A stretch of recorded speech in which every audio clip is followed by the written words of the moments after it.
Viewers, welcome back this morning.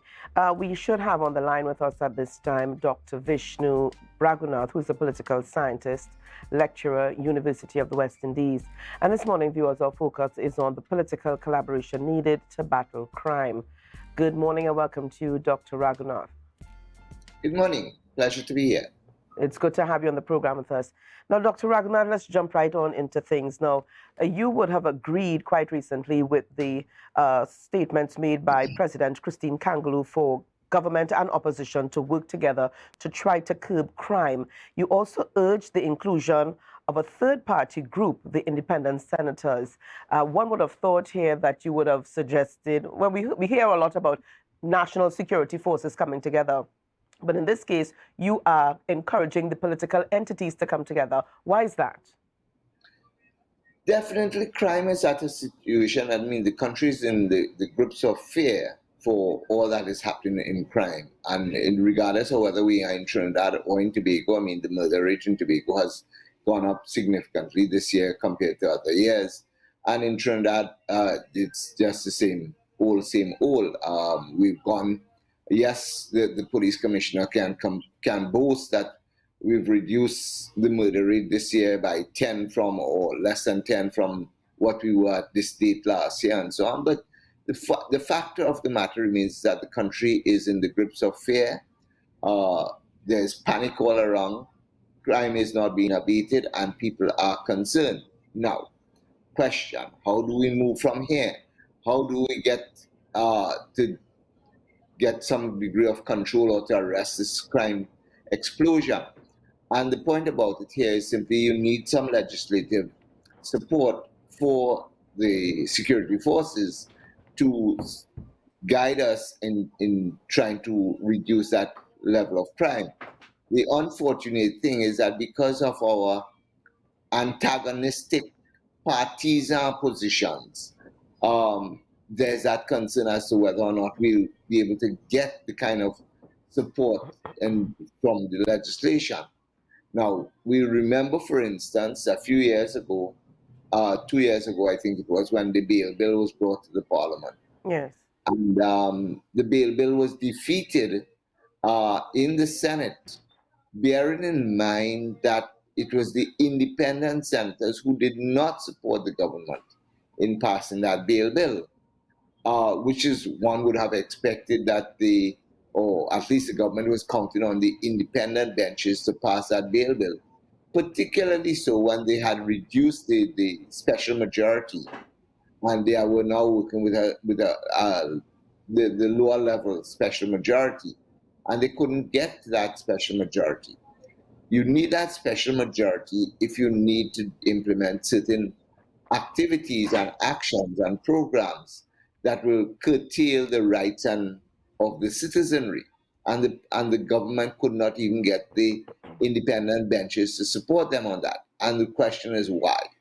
The simple answer to that question was simply because we tend to want to think that, or at least to some extent, there's the school of thought that the government knows exactly what it wants to do and what it should do. But the question is that the best option for the country?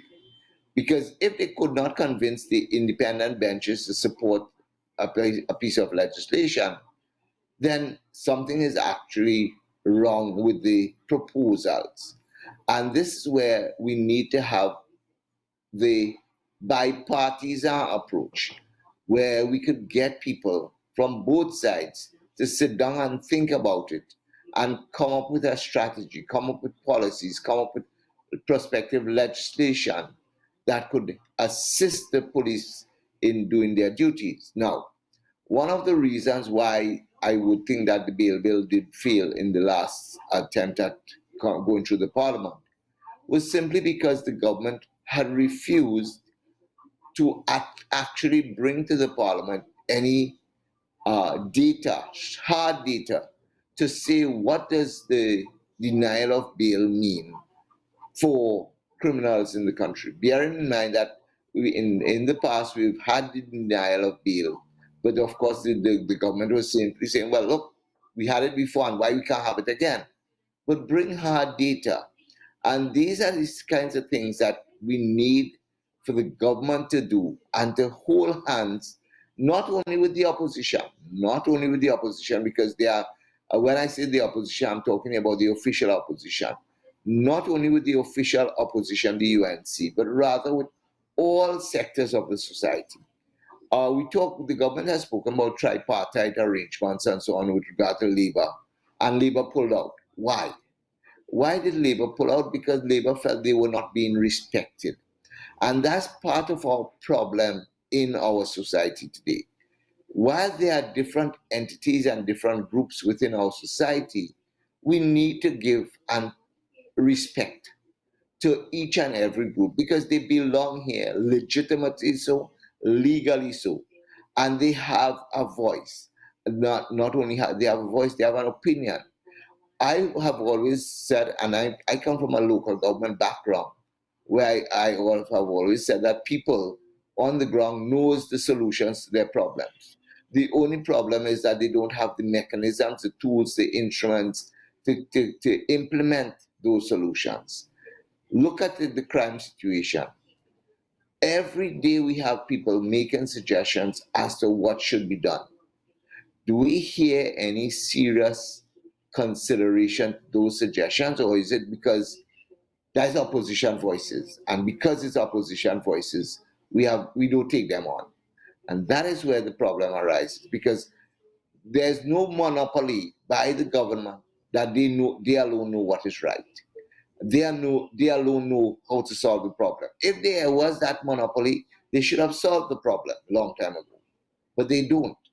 And that is why it is necessary that we have an all-inclusive government, where the government, not only with the official government in office, but rather the government with the official opposition, as well as the other elements in the society who have an opinion.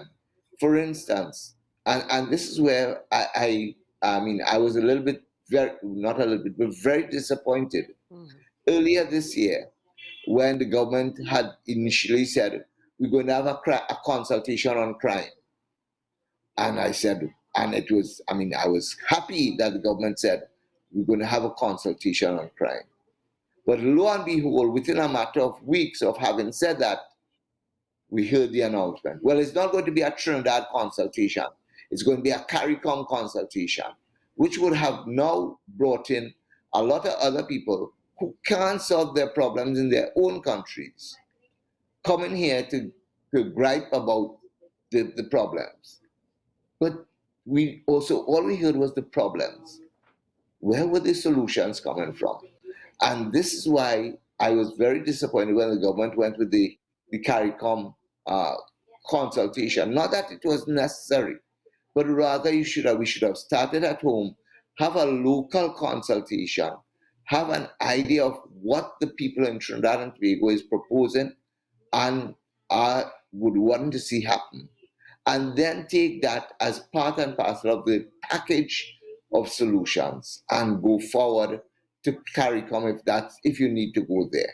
But for the time being, we ignored our local population, and we ignored any possible suggestions, directions, policy guidelines that could have come from the citizenry in trying to deal with the crime situation in Trinidad. And it is in that context that I said we need that bipartisan approach to dealing with crime, because clearly the government has not been able to come up with workable solutions to arrest the crime challenge that Trinidad and Tobago is facing. Now, Dr. Ragoonath, you have said a lot in that opening. And I want to piggyback from some of the things that you mentioned there. You spoke about the consultation on crime. You spoke about the inclusion of the independent senators and even the people on the ground who may have solutions. What is it that we seem to be missing as a government and as a people? When it comes to crime fighting. Now, we have the IATF, and that is on the national security level. But your call this morning is for the political entities, once again, to come together to discuss and find a way as we move forward to solve the crime situation in Trinidad and Tobago. What is it that we have been missing all these years?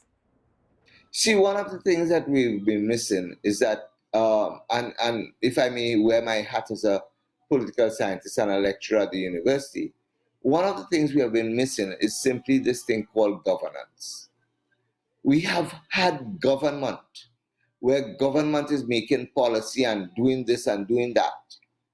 But governance means that inclusivity, that ability to embrace civil society, to embrace the opposition, to embrace the community at large. And that is the one thing that is missing. Now, apart from that, one thing that is missing, there's another thing that we have to treat with, and that's the issue of accountability. We put people in offices, and are we holding them to account? Are we holding them to account to say, give us some key performance indices as to what have you achieved and where and what do you expect to achieve, and how are we going to account for these things that you don't achieve? And those are things that we don't have. For instance, there's the concern, for instance, I think it was just after the opening of Parliament on Monday, when the media asked the Prime Minister, would you rate the Minister of National Security and rate the police commissioner? And he says, no, I will not do that. But in saying that you will not do that, are you now telling them, well, we have no key performance indices that we want to measure you by? Are you saying that there's no stipulated measurement? I remember a prime minister in the past said that all you needed to be a minister, all that was needed to make somebody a minister was that the person should have a level head and common sense.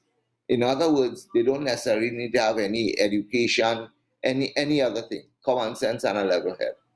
My question is, do some of our ministers and some of those people who actually lead some institutions have that level of common sense and level-headedness that we need to deal with it? Or are their heads swollen so much so that they think that they alone knows and have all the answers? And that's part of the thing. That's part of the governance challenge, because there's government and there's governance, and we seem to be focused on government and not the governance aspect of it.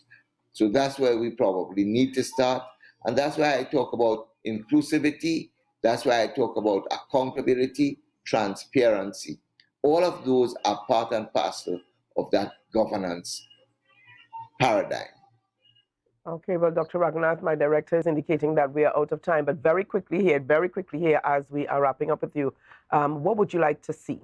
What is your encouragement this morning? I would like to see the suggestion that we had a public consultation on crime come to again, this time focusing on Trinidad and Tobago. Let's hear what the churches have to say. Let's hear what the civil society organizations, the NGOs have to say. Let's hear what the opposition have to say.